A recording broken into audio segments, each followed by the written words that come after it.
अस्सलाम वालेकुम स्टूडेंट्स, कैसे हैं आप सब? ठीक ठाक हैं? अच्छा स्टूडेंट्स, हम 1429 बिजनेस मैथ के क्वेश्चंस कर रहे हैं, राइट। और वो क्वेश्चंस कर रहे हैं जो कि क्वेश्चन पेपर में ऑलरेडी आ चुके हैं। मैं स्टार्ट करने लगा हूँ। बिस्मिल्लाहिर्रहमानिर्रहीम। आपको क्वेश्चन नज़र आ रहा है, find a formula for the probability.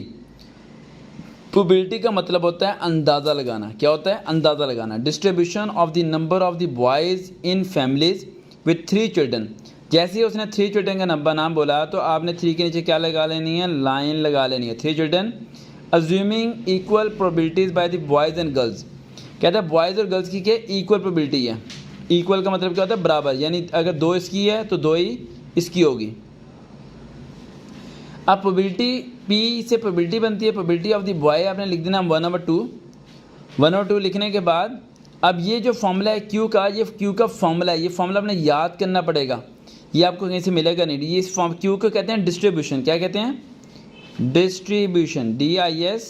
DISTRIBUTION, distribution. मेरी राइटिंग कुछ ज़्यादा ही ज्वाइनिंग है, आई होप सो आपको समझ आ जाएगी, मेरे बोलने से लिख लीजिएगा। डिस्ट्रीब्यूशन, डिस्ट्रीब्यूशन को कहते हैं क्यू। फिर प्रोबेबिलिटी का फॉर्मूला लिख दिया हमने, बॉयज़ है 1/2, ठीक है। प्रोबेबिलिटी लिखा 1 - P। 1 - P फॉर्मूला है। P क्या था हमारे पास? 1/2 था। P की जगह 1/2 पुट कर दिया। जिसके नीचे कुछ नहीं होता उसके नीचे क्या होता है? 1 होता है। अरे बोलो भी ना, जिसके नीचे कुछ नहीं होता क्या होता है? 1 होता है। अब 2 यहाँ पर क्या आ गया? LCM आ गया। 2 1 जार 2 और 2 2 से कट गया, 1 वैसे का वैसा। 2 में से 1 गए 1। आई होप सो आपको LCM तो लेना आता ही होगा।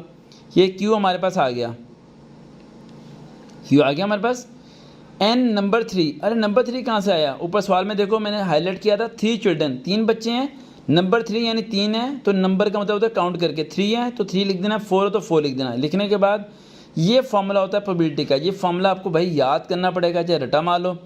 P bracket X equal to R C power N over R PR QN - R। ये फॉर्मूला है, repeat again, C N over R PRQN - R।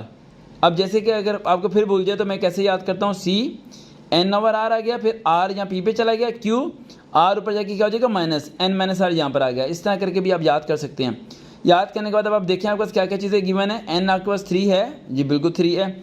P 1/2 था, P 1/2 था। Q 1/2 आपने मालूम कर लिया, 1/2 मालूम कर दिया। नाउ पुटिंग दी वैल्यूज़, इसमें जैसा है वैसे फॉर्मूले में वैल्यू पुट कर देनी है। P की जगह P, Q की जगह Q, और आप अंदाज़ा लगें दे ऊपर जो पावर है वो वैसे की वैसी ही है। अब क्या करेंगे? पावर आपस में क्या होती हैं? ऐड होती हैं। तो 1/2 ये दोनों कॉमन था इसलिए 1 आ गया, ठीक है, 1 आ गया। अब पावर आपस में ऐड हो रही हैं। R ये माइनस था और ये प्लस था।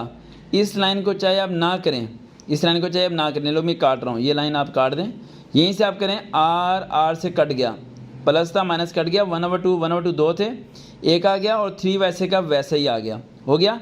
यहाँ तक करने के बाद आपने सपोज करना है, एक बारी R सपोज करना है 0, एक बारी R सपोज करना है 1, एक बारी 2, एक बारी 3, 4 बारी करना है। पहले हमने R को सपोज किया 0। अब देखें R की जगह मैंने 0 लिख दिया, ये बाकी वैसे का वैसे ही रहा। अब 2 की पावर 3 टाइम करें तो क्या होता है? 2 to the 4 4 to the 8, 1/8 आ गया। अब R को मैं क्या लेने लगा हूँ? 1 लेने लगा हूँ। R को मैंने ले लिया, ये देखें R को ले लिया 1, 2 के बाद 3 टाइम किए तो क्या हो गया? 1/8, ठीक है, 1/8 आ गया। और यहाँ 3 से हमने क्या कर दिया? मल्टीप्लाई कर दिया। 3 से क्या कर दिया? मल्टीप्लाई कर दिया, ये 3/8 आ गया। अब अब x की पावर क्या लेने लगा हूँ? 2, यहाँ पर मैंने 2 लिख दिया। फिर वही 1/2 को करें आप 3 टाइम, क्या आ जाएगा? 1/8। फिर आपने 3 से क्या कर देना है? मल्टीप्लाई कर देना है, क्या आ जाएगा? 3/8। यानी आपने 3 से ही मल्टीप्लाई करना है। यहाँ भी देखें 3 से मल्टीप्लाई किया, यहाँ भी 3 से मल्टीप्लाई किया, यहाँ भी 3 से ही मल्टीप्लाई किया, ठीक है। अब यहाँ पर हमने 3 ले लिया, 3 ले लिया ना, तो 1/2 है। 1/2 को 3 टाइम करो तो 1/8 आता है। 2 to the 4 4 to the 8, 1/8 को फिर 3 से मल्टीप्लाई किया तो क्या आता है? 3/8 आता है। यहाँ पर 1/8 लिखा हुआ है बेटा, गलत लिखा हुआ है, इसे सही कर लें। 3/8 आता है, 3/8। अब देखें अगर हमने n लिया, x लिया 1 फिर भी 3/8 आंसर आ रहा है, x लिया 2 फिर भी 3/8 आंसर आ रहा है, x लिया 3 फिर भी 3/8 आंसर आ रहा है। यानी जो सी मर्जी आप वैल्यू ले लें, आंसर 3/8 ही आना है। ये क्वेश्चन 2 बारी प्रैक्टिस कीजिएगा। अल्लाह हाफिज़।